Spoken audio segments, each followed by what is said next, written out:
In a world increasingly full of AGI slop calling itself art, this is the place that I can explore art history and the humans behind it. Hi, my name is Josie, and welcome to the Humanist Artist channel.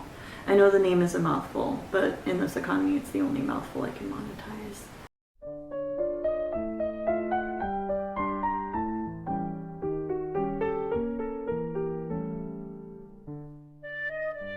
Before we begin the exploration of Alphonse Mucha and his masterworks, I would like to take a moment to appreciate the author of this book, Teresa Bernard. The collection is exquisite. There's actually a lot in this book that I was not even able to find online. So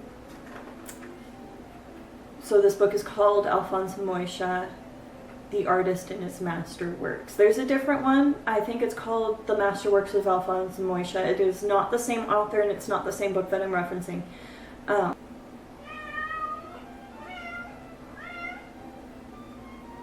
If you hear any caterwauling in the background, it's my very whiny, very anxious boy.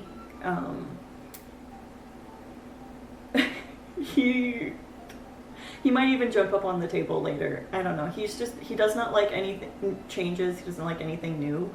And this is new. I loved Mucha's alcohol advertisements. I actually had the absinthe one on my wall in art school, and I would show you a picture of that, but YouTube would demonetize me. And if you're interested in seeing the rest of Mucha's work that YouTube would demonetize me for, I cannot recommend this book enough. I actually got it half price and second hand. I always recommend doing half price and second hand. Speak of the devil and he will appear. Get away. Sir.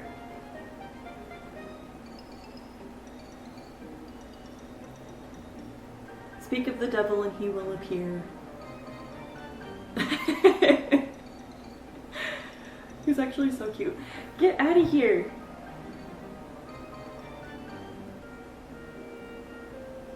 You make it hard to do anything, dude. Okay, if you are interested in seeing the rest of the works that I cannot show because YouTube would demonetize my channel, I cannot recommend this book enough. I got it half priced and second hand. I always recommend doing half priced second hand shopping before you go and get something first hand.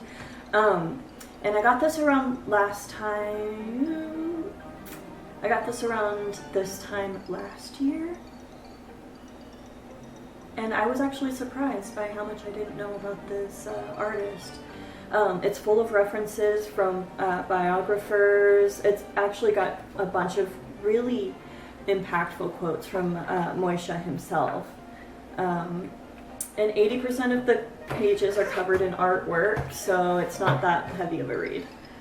What is Art Nouveau?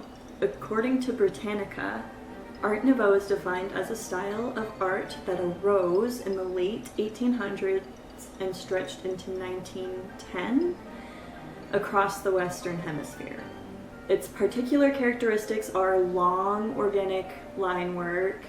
It was seen in glasswork, architecture, graphic design, posters. For example, Aubrey Beardsley's illustrations of The Death of Arthur. I'm not going to say that in French. The title is in French. That's all of the line work and stuff like that that I'm referencing. It's got heavy line work. It's really detailed. It's really intricate. Is what I would call Art Nouveau. The whole style of Art Nouveau is very, very intricate. And if you know anything about art history, you'll know that Romanticism in the Western Hemisphere had a lot of floral designs and stuff in it. Art Nouveau takes a lot of inspiration from that, I think. It's a mix of everything. The term Art Nouveau was coined in Belgium by a periodical magazine in American to describe a certain group of artists. Little tangent here, but it's actually common in art history in the West, at least. Art movements in Europe tend to start with a group, mainly art students, pushing the boundaries of classically trained artists and usually pissing their professors off, which is ironic. It's actually very common for art history in the West, especially art movements in Europe, to start with a group of art students kind of pushing the boundaries of classically trained artists that came before them. We're going to see that a lot more when I brush on other artists throughout history. Alphonse Mucha, his name literally became synonymous with Art Nouveau. His work was so prevalent over the course of decades that La Belle Époque, forgive my French, the term for Art Nouveau in Paris was being referred to le style Mucha. So who is Mucha?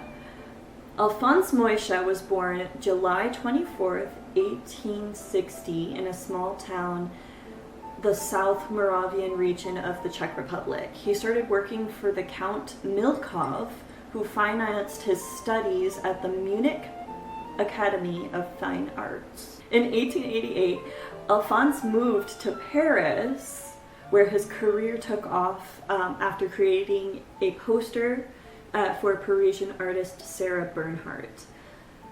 This led to overnight success and a long-standing collaboration with Bernhardt throughout her acting career.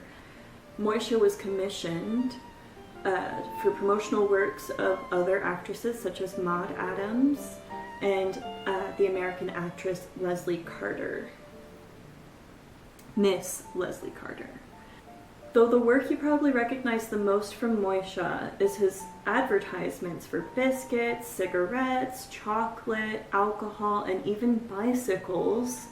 Regarding his posters, Mucha said, "I was happy to be involved in an art for the people and not for private drawing rooms.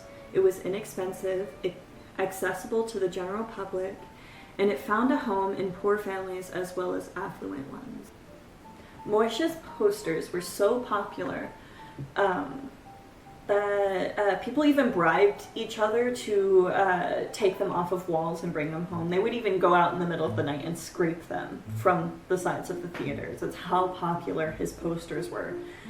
But we're not here to talk about his posters. At least I'm not here to talk about his posters. If you were, you can leave now.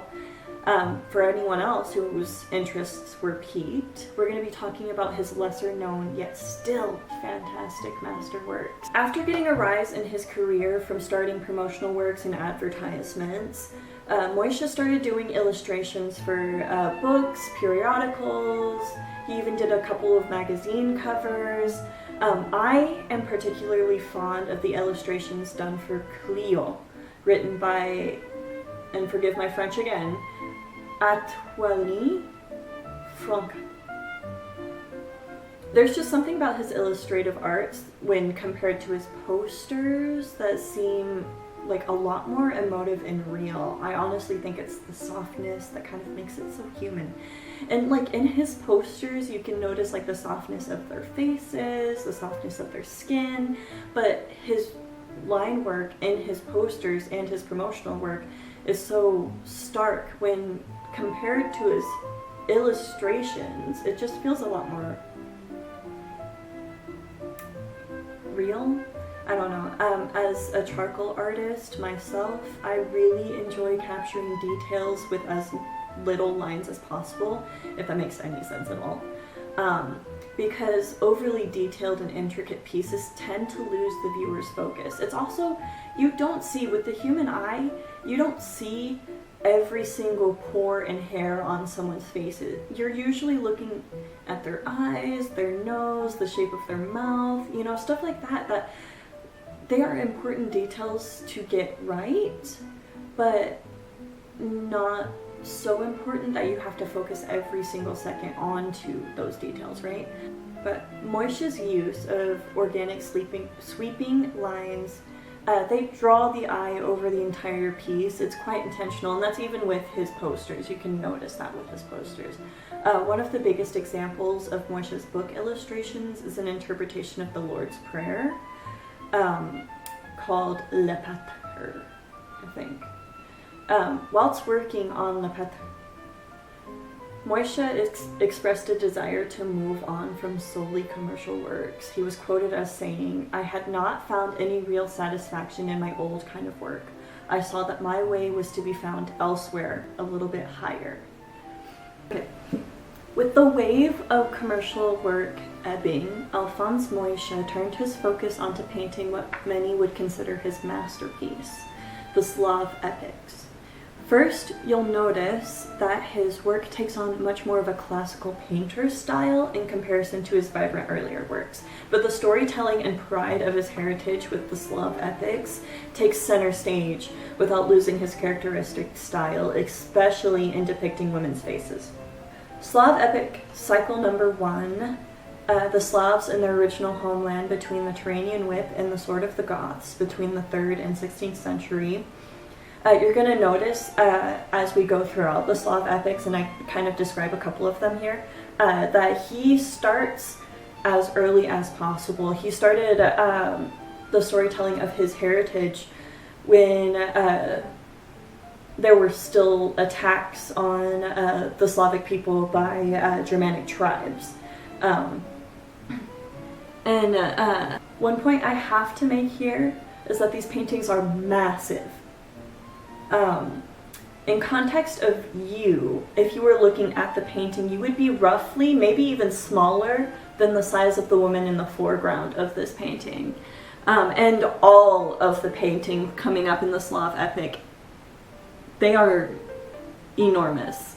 It would be so cool to see them in person. If anybody has any Prague plane tickets, let me know, you know? Alright. Slav epic number 2, the Slav cycle number 2, the celebration of Sandwit. When gods are at war, salvation is in the arts, between the 8th and the 10th century AD. Slav epic number 3, introduction to the Slavonic liturgy, praise your God in your mother tongue. I just love the title of that. You know, it reminds me of Hosier's Foreign God song, screaming the name of a foreign god. Well, that is specifically discussing the introduction of the faith to the the Slavs. I'm not going to go through every single piece. But if you want to see them and get a breakdown on what Mucha was depicting, I recommend going to themuchafoundation.org. You can see all of them. You can even see the sketches from his studies he was doing when he was working on the composition of these pieces. I do want to add that 2 of my favorites are number 6 and number 13. I just love the composition of them. The eye flows so beautifully along the painting. So Slav cycle number 6, I'm gonna butcher this, Tsar Stefan Dusan, the Slavic Code of Law, 14th century, and then the Slav epic cycle number 13, the Hussite King Jiri of Praderbadi. Treaties are to be respected. Another piece of work that Mucha did that you probably don't know off the top of your head is the St. Vitus Cathedral in Prague. It has a bunch of stained glass pieces, but there is a specific stained glass window that was done by Mucha. It's just another reference to the deep devotion Mucha had for his country and his heritage. There are many references to the socioeconomic climate of the time, and there's even an emblem of the bank that funded the stained glass project for the cathedral. It was also very hard to get good, detailed pictures of this, and I cannot recommend this book enough because it goes down to every single panel, and it's just looking at it, it's stunning. Makes me very sad that I did not live when this was being constructed, and I probably will not get the opportunity to see it in person. Before the Slav epic and the Vitus Cathedral, Mucha dabbled in sculpture and jewelry, oftentimes recreating some of the details of his posters commissioned for the theater. The snake bracelet with ring in particular looks incredibly similar to the one that Sarah Bernhardt wore as Medea in his poster. And the piece of jewelry that I find really sweet is a necklace that was designed for Moisha's wife. I also love the sculpture La Nature. These pieces of jewelry were designed by Moisha, but they were made by Georges Fouquet. French jewelry maker Georges Fouquet commissioned Moisha to design the interior of his Parisian boutique. So where he was selling his jewelry, he commissioned Moisha to create the interior of this jewelry store. The goals with the interior of the boutique was to marry Le Style Moisha and other Art Nouveau elements in the best way to show off Fouquet's jewelry making abilities, his skills. And he really was skilled. Like, again, I talk about this book a lot. It shows you in-depth pictures of all of the jewelry that Moisha designed and Fouquet executed, and I cannot tell you enough how much I really wish I was a French socialite in 1889, okay? Anyway, the interior of Fouquet's boutique was dismantled in 1923, and it's currently being preserved in the Carnavalier Museum. There's no other time in history that I would celebrate more than the Art Nouveau period in Paris. Can you imagine not even being a French aristocrat, but like walking down the streets and you're coming home from shopping and your biscuit tin has like this beautiful art that you just kind of want to preserve forever, you know? I wish that I was a French socialite in 1899 and convincing my lover to buy me that freaking ring, you know? It's low-key kind of painful that I have to live in this millennial shareholder gray corptocracy where even McDonald's is turning depressingly. But all right. And with that, we come to the end of my simping over Art Nouveau and Alphonse Mucha. Thank you for sticking around. Let me know if you buy that plane ticket to Moisha Museum in Gallivant across to Prague. I kind of want to join you. Are there any new things you learned today? They don't have to be from my video. I mean, if there's anything new you learned today, put it in the comment section because I would love to hear it. And also, this is a passion project for me, so please share the video with your friends. And remember, creativity and curiosity are in your veins. Art history is human history, and you are worth centuries of human history.